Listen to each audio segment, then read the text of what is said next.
ഇത് മാസ് മോട്ടോഴ്സിൽ നിന്നാണ്. നമ്മൾ ഹോണ്ട യൂണിക്കോൺ വണ്ടി വർക്കിന് കയറിയിട്ടുണ്ട്. നമുക്ക് മെയിനായിട്ട് പറഞ്ഞിരിക്കുന്ന കംപ്ലയിൻറ്റ് ഡിസ്ക് ബ്രേക്ക് ജാം ആവുന്നൊരു കംപ്ലയിൻ്റ് ആണ്. അത് ഫ്രണ്ട് വീല് ജാം ആവുന്നൊരു കംപ്ലയിൻ്റ് ആണ് പറഞ്ഞേക്കണേ.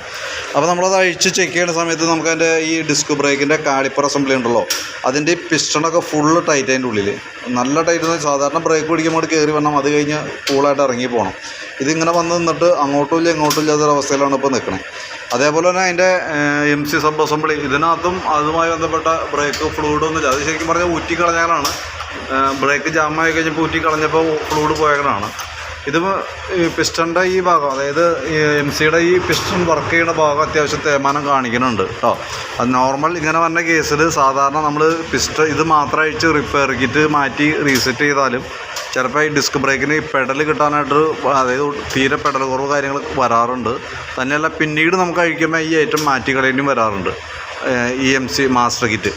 അപ്പം നിലവിൽ കയ്യോടെ തന്നെ മാസ്റ്റർ കിറ്റ് മാറ്റി ഫുള്ളായിട്ട് ക്ലീൻ ചെയ്ത് ഈ കാളിപ്പറിൻ്റെ ഉള്ളിൽ വന്ന പിസ്റ്റണും അതിൻ്റെ പിസ്റ്റൺ സീലും മാറ്റി റീസെറ്റ് ചെയ്യുകയാണെങ്കിൽ ഒറ്റയടിക്ക് ആ കംപ്ലയിൻറ്റ് പിന്നെ ഇല്ലാത്ത രീതിയിലേക്ക് മാറിപ്പോകുള്ളൂ.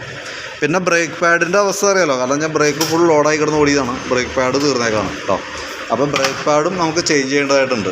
പിന്നെ അത് കൂടാതെ കൊണ്ട് നമ്മൾ ചെയിനും ബ്രേക്ക് അത്യാവശ്യം എഞ്ചിൻ ഓയിലിൻ്റെ ലെവൽ കാര്യങ്ങളൊക്കെ മിസ്സിങ്ങിൻ്റെ കംപ്ലയിൻറ്റ് പറഞ്ഞിട്ടുണ്ടായിരുന്നു. പക്ഷേ അത് നോക്കാനായിട്ടുള്ള ടൈം നമുക്കൊരു പ്രോബ്ലമാണ്.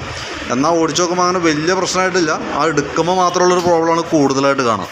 പിന്നെ ഹാൻഡിൽ വൈസറിൻ്റെ, അതായത് ഹെഡ്ലൈറ്റ് വൈസറിൻ്റെ ഒരു സൈഡ് റിബേറ്റ് ചെയ്യുന്ന കേസ് പറഞ്ഞിട്ടുണ്ട്.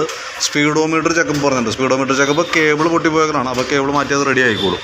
അപ്പം നിലവിൽ ഞാൻ ഈ മാസ്റ്റർ കിറ്റ് അടക്കം ഉൾപ്പെടുത്തിക്കൊണ്ടുള്ള ഒരു എസ്റ്റിമേറ്റ്, മാസ്റ്റർ കിറ്റ്, അതേപോലെ തന്നെ പിസ്റ്റൺ സീല്, ബ്രേക്ക് ഫ്ലൂയിഡ്, അതേപോലെ ബ്രേക്ക് പാഡ്, ഇതെല്ലാം ഉൾക്കൊള്ളിച്ചുകൊണ്ടുള്ളൊരു എസ്റ്റിമേറ്റ് നോക്കിയിട്ട് അതിൻ്റെ ഡീറ്റെയിൽസ് ഇത് വാട്സപ്പിലേക്ക് ഒന്ന് സെൻഡ് ചെയ്തിടാം.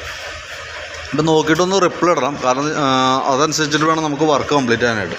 പിന്നെ ഈ മാസ്റ്റർ കിറ്റൊക്കെ അഴിച്ച് റിപ്പയർ ചെയ്ത് സ്വാഭാവികമായിട്ട് സമയം നമുക്ക് എടുക്കാറുണ്ട്.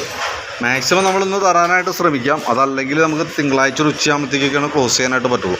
കാരണം ഓൾറെഡി നമുക്ക് വണ്ടികൾ ബുക്കിങ്ങിലാണ് വണ്ടി കയറിക്കൊണ്ടിരിക്കുക. അപ്പോൾ അതിൻ്റെ ഗ്യാപ്പ് പോലെയാണ് നമ്മുടെ വണ്ടി ഇപ്പോൾ കയറിയപ്പോൾ തന്നെ കുറച്ച് ലേറ്റായിട്ടാണ് കയറിയേക്കണത്. അപ്പോൾ അതനുസരിച്ചിട്ടുള്ള രീതിയിലാണ് നമ്മളിപ്പോൾ ചെയ്യണം കേട്ടോ. അപ്പോൾ ഞാൻ അതിൻ്റെ ഒരു ഡീറ്റെയിൽസ് വാട്സാപ്പിലേക്ക് ഇട്ടേക്കാം. നോക്കിയിട്ട് ഒന്ന് റിപ്ലൈ ഇടണം കേട്ടോ. റിപ്ലൈ കിട്ടിയാലാണ് നമുക്ക് ബാക്കിയത്തെ വർക്ക് കണ്ടിന്യൂ ചെയ്യാൻ പറ്റുള്ളൂ. അപ്പോൾ പരമാവധി നേരത്തെ നോക്കിയിട്ട് ഒന്ന് ചെയ്യാനായിട്ട് ശ്രമിക്കാം.